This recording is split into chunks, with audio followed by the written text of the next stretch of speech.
Hey guys, so I think it was about time I did another one of these narrated flight videos, as quite a lot of you seem to quite like the last one I did.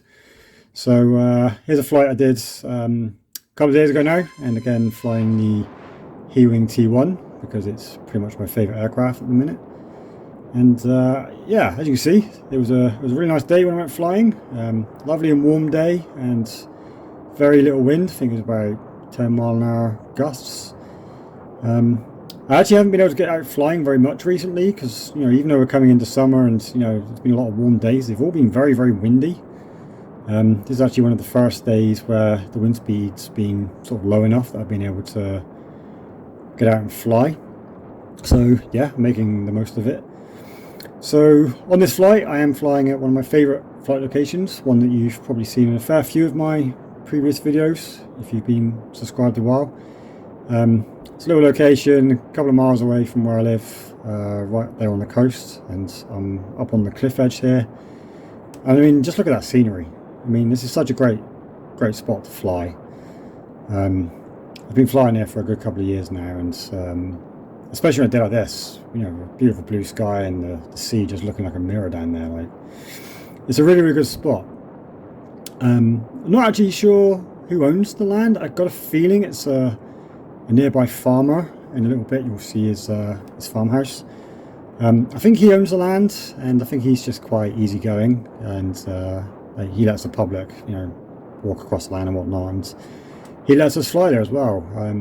I know there's a big group of lads that sometimes fly at my site with big gliders. They do slope soaring, and I'm pretty sure I remember them saying they had the farmer's permission to be there. In all the years I've been flying there, I've only ever met the farmer once, and admittedly he wasn't very happy on that occasion. I was flying with one of my friends who was flying this humongous great big wing. I can't remember what it's called, a Z4 or something, and it was really, really loud. It had like a really deep whine to it. It wasn't a very pleasant sound. And after about 10 minutes of flying, the farmer did actually turn up and in no uncertain terms tell us to stop, because apparently we were scaring his horses, which is fair enough. We did stop, we did comply. But every other time I've flown there's been no problem. I try to make it a point to only fly my quieter aircraft there, such as the Heewing T1, which is a pretty quiet aircraft. So anyway, yeah, so as you saw, I just flew along the coastline there, following the cliff down to this little hill here. That building you can see there in the distance with the temporary big orange arrow above it, that's the farmer's house I was just telling you about. You'll see in a minute as I start to fly that direction, I actually take a left turn to go around it, because try not to annoy the landowner there. Now, on this flight specifically, what I was actually testing was a new camera. Probably seen in the video title, it's a Insta360 GO2. Now, just for full disclosure, I didn't pay for this camera. Insta360 kindly sent it to me for free to review, or did they? So it's a bit weird actually. Insta360 got a hold of me a couple of months ago now, actually, asking me if I was interested in having one of these GO2 cameras to review, and after a bit of back and forth messages on Instagram, I actually said, no, don't worry about it, because I don't really like doing reviews. That's not what my channel's about. So I sort of said, no, don't worry about sending me a camera. I don't need one.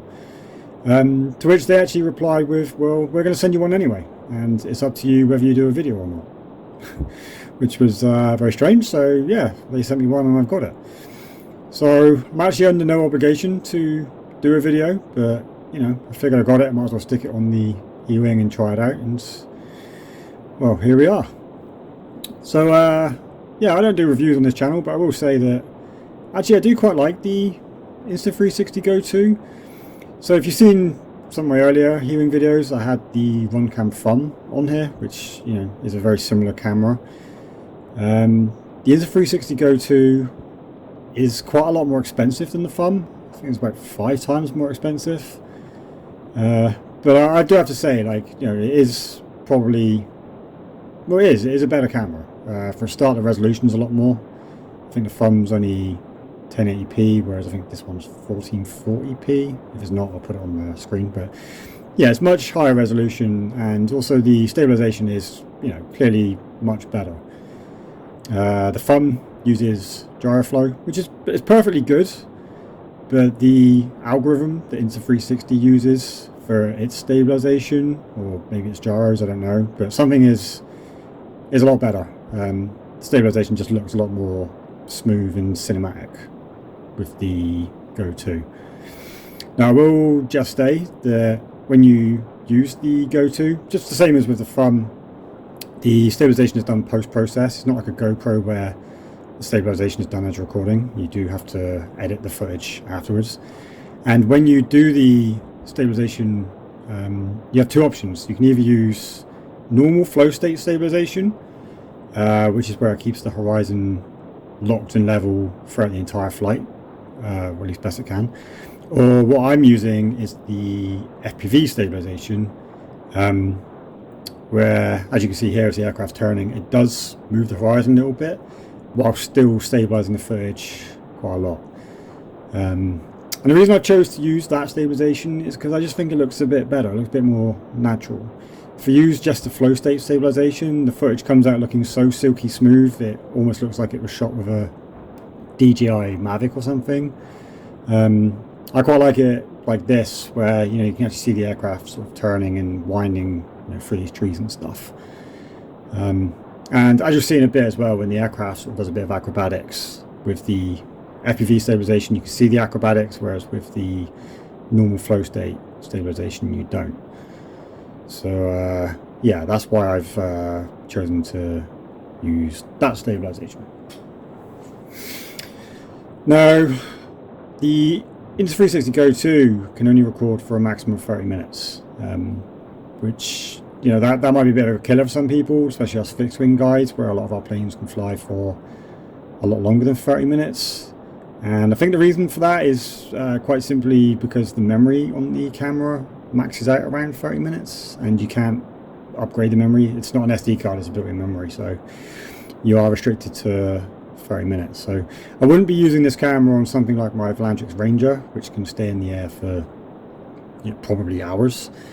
But for something like the little Heewing T1 here, it's a really good pairing to have this camera on this plane, because, well, with the current battery I'm using at the moment, which is a 1350 3S LiPo pack, on a good day I get about 20 minutes of flight maximum. On this day it was just over 10 minutes, and that was pretty much because I was riding the throttle a bit high, to be honest. I mean, as you can see at the moment, I'm flying at about 56% throttle. If the wind was a bit calmer, maybe I would have flown at a lower throttle, but yeah, for this flight, got the throttle a bit high, so I'm eating the battery a bit quick, which is what's reducing the flight time. At some point, I think I would actually like to replace the battery I'm using. I reckon getting like a 3000 milliamp 3S Lion battery would be a good pack for this aircraft. Probably mess up the CG a little bit. I might have to move some electronics around. I don't think you see on the tail boom there, that little black box, that's where I've got my DVR recorder for the tail. I might have to move that one backwards towards the tail bit to offset the weight of the bigger battery in the nose or something. But yeah, if I could get like a Lion pack in this aircraft, then yeah, I'd probably be able to get much longer flight times. And if I could get about a half-hour flight time on this aircraft, I'll be happy with that, because it, you know, it'll allow me to fly a bit further or explore a little bit more.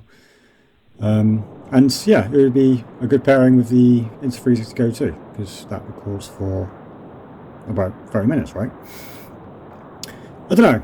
I'm not sure if I plan to keep the GO2 or not. I'm undecided. I do like it, but there are some things I don't like. Like I said, the fact that the record time is limited, and I don't even see it on the screen there, but I've actually got like a big USB cable plugged into it to keep the battery charged, because the onboard battery doesn't last very long, and that USB plug's quite big and creating a fair bit of drag, I imagine. So yeah, I don't know. The way I see it with like your aircraft is that the aircraft should be as cheap as possible whilst using the best parts you can, because that way if you lose it in a crash or a flyaway, it's not so painful. So the idea of flying with a £300 camera on board at the moment, it does make me a little bit nervous in case something goes wrong, because that's obviously a lot more money down the drain. Yes, I know I didn't pay for the camera, but still. So yeah, I don't know, I might keep it, I might not. I might go back to the on-cam fun. We will see. So yeah, so we're coming up towards the end of the flight now. Just broken past 10 minutes and the battery is getting pretty critical. So what you're going to see now is me turn the aircraft around and then bring it down for a landing, and that will be it. Just on the note of my previous video, which is about the Volantrix Ranger, there is a part 2 for that coming at some point soon. I have started working on some of the upgrades that I mentioned. I've done the tail camera and the DVR for that, and I've started working on the 3D printed canopy for the nose, where the pan tilt is going to be. But just life and money and things means I haven't quite got around to finishing that yet, but that video will be coming out soon, hopefully in a couple of weeks, so keep an eye out for that. And in the meantime, hope you enjoyed watching this video, and catch you next time. Cheers guys, bye.